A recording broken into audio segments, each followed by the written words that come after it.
You know the story, right? The sleepless nights, the constant hustle, this idea that to build something amazing, you have to be in a permanent state of chaos. But what if that's just a total lie? Today, we're going to pull back the curtain on something called the chaos tax, and we're going to find out why true freedom in business doesn't come from that frantic energy, but from, believe it or not, calm. So let me just ask you this. Does your day start with a crisis?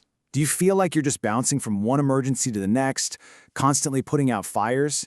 If you're nodding your head right now, you know exactly the feeling I'm talking about. Always feeling behind, always reacting instead of actually leading. And this right here, this is the big idea we have to completely challenge. So many entrepreneurs think this chaos is just, the price you pay for success.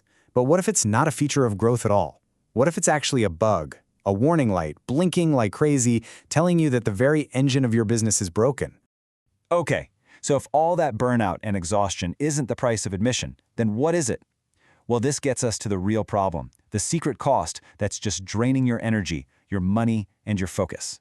It's called the chaos tax. And no, this isn't something you pay to the government. It's a tax you pay every single day to inefficiency. It's the cost of having to do work twice, it's the stress that fogs up your brain so you can't make good decisions, and it's all those missed opportunities that fly right by because you're too busy fighting yesterday's problems to even think about building for tomorrow. This slide, man, it just nails the myth versus the reality. We call it constant hustle. But let's be honest, it's really just constant reaction. We wear our exhaustion like it's some kind of badge of honor. But in reality, it's a massive energy leak. And all that heroic firefighting we think we're doing, it's just a symptom of systems that are fundamentally broken. So you're paying this tax. But what happens when you try to grow your business on top of this broken foundation? Well, this is where things get really, really dangerous. This is how you fall into what's known as the loud job trap. And this is the part that so many people miss. Throwing more money or more clients or more team members at a chaotic system, it doesn't fix it. It just magnifies the chaos. You don't get a bigger business. You get a bigger, more expensive, and way more stressful disaster. Seriously, it's like trying to make a car go faster by flooring the gas when the engine is already on fire. It's not going to end well. Look at these two paths on the screen. On one side, you've got the loud job. It's reactive, it's frantic, it basically needs panic to even function. That's where you're stuck working in the business. But on the other side, you have a real, scalable business that runs with quiet precision. That's what lets you be proactive, to work on the business, to actually steer the ship instead of just desperately bailing water. Okay, we've diagnosed the disease. Enough with the bad news. Let's talk about the cure. How do we stop paying this awful chaos tax and get out of the loud job trap? The answer is in this simple but honestly profound shift in how you think.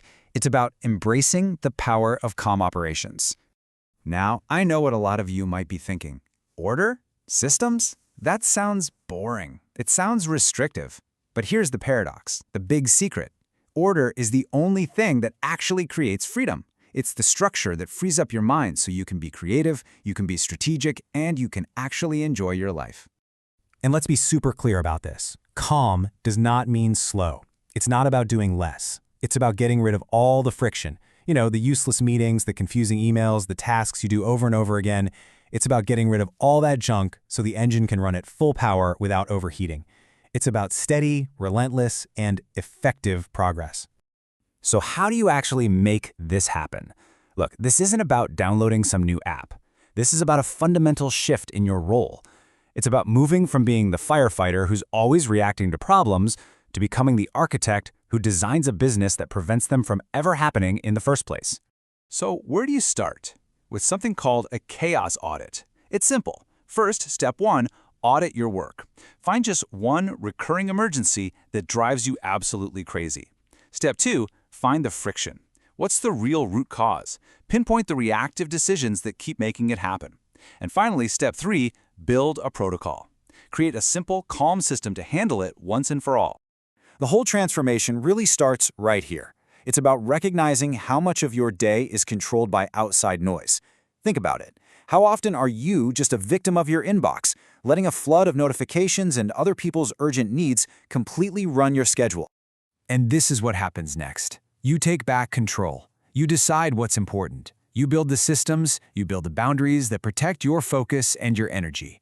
You stop reacting to the present and you start to intentionally designing your future. So after everything we've talked about, I want you to take a really honest look at how you work and ask yourself this question. Are you running your business or is it running you? Because that answer changes everything. If you're ready to stop paying the chaos tax, if you're ready to finally transition from that loud, expensive job into a business that can actually scale, you can learn how at 365freedom.online. It's time to trade that chaos for calm and build a business that actually serves your life instead of one that consumes it. Thanks for tuning in.